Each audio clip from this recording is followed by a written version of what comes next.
Pero hindi ko tinangkao sa kamay ng DDS si kay malinis trinabaho. Saya mga kabay! Alam mo yon, pamihado. Pero para sa palakpakan ng mga tao at napapalibutan lang ng mga Tagalog, kapwa abay kanyang ginago, wala pa! Ikaw pala nagpapasahod sa amin? You're welcome in advance ko yung pinakamarami mong views dahil sa akin o sa balik.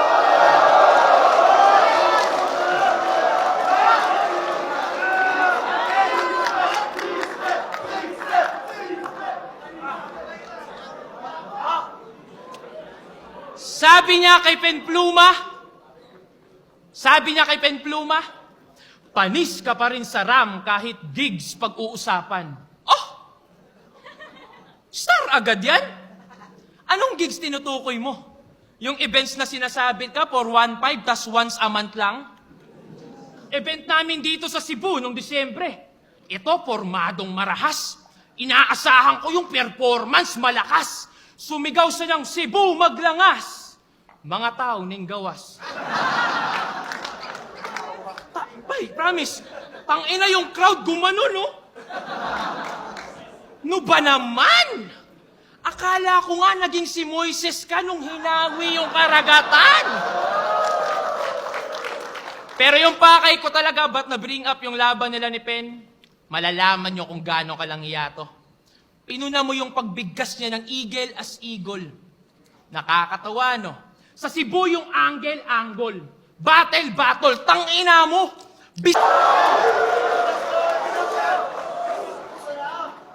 Pero para sa palakpakan ng mga tao at napapalibutan lang ng mga Tagalog, kapwa bay kanyang ginago, nagawa mong laitin yung salita na kayo rin sa bahay nyo sinasalita mo.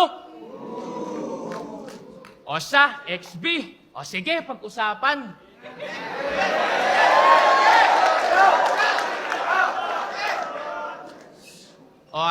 Distract 2020. Nagsimula sa konting di pagkakaintindihan lang hiya.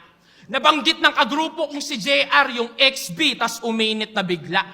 Pagbukas ko ng Facebook, yung pangalan ko nadawit na ng kabila. Sige, pag-usapan natin yan. Total feel mo namang abogado kanila. Matagal na kami nakapag-usap ng tao. Yung diferensya sinaalang-alang. Tapos galit-galitan kayo ngayon. Kunwari, di nyo na-enjoy yung kaganapan. Isa kayo sa gumawa ng reaction video,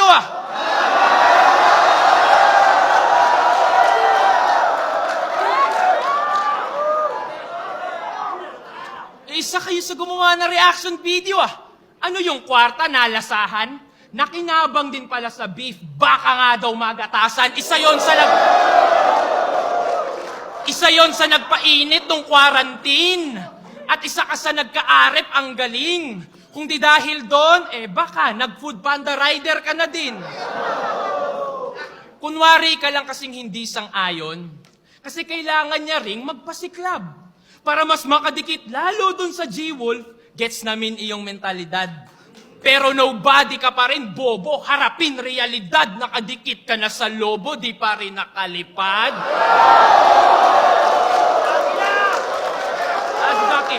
Zaki! Niyabangan pa si Zaki. Inggit ka lang kasi nakakasama ko, dasos. But how's that working for you? Karera mo, umabante ba? Yung mga shows mo ba, dumami na? Nakakasama ko si ganyan, si ganto, lahat ng yan pinagbida, pero wala miski isa sa mga yon ang kaya na ipagyabang na nakasama kanila.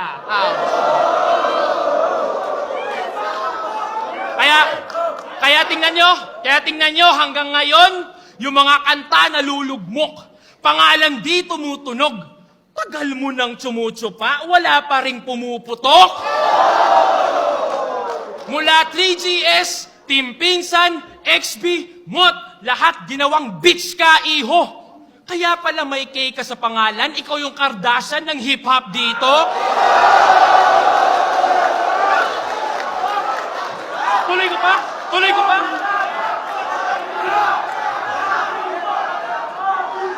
Lahat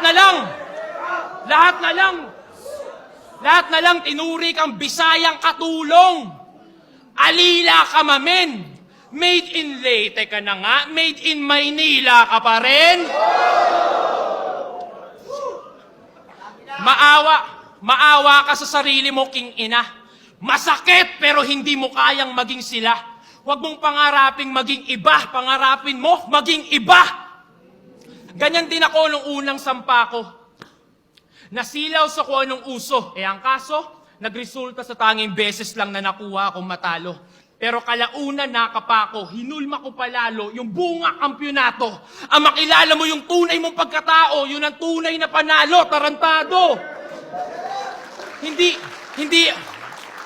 Hindi ako yung kalaban mo dito, kay Ram, kundi ang sarili mo, gago. Swerte mo pa nga, natapat ka sa tinuturi kang kabaro. Mga nasulat kong mas masakit pa, alam ni Nikki.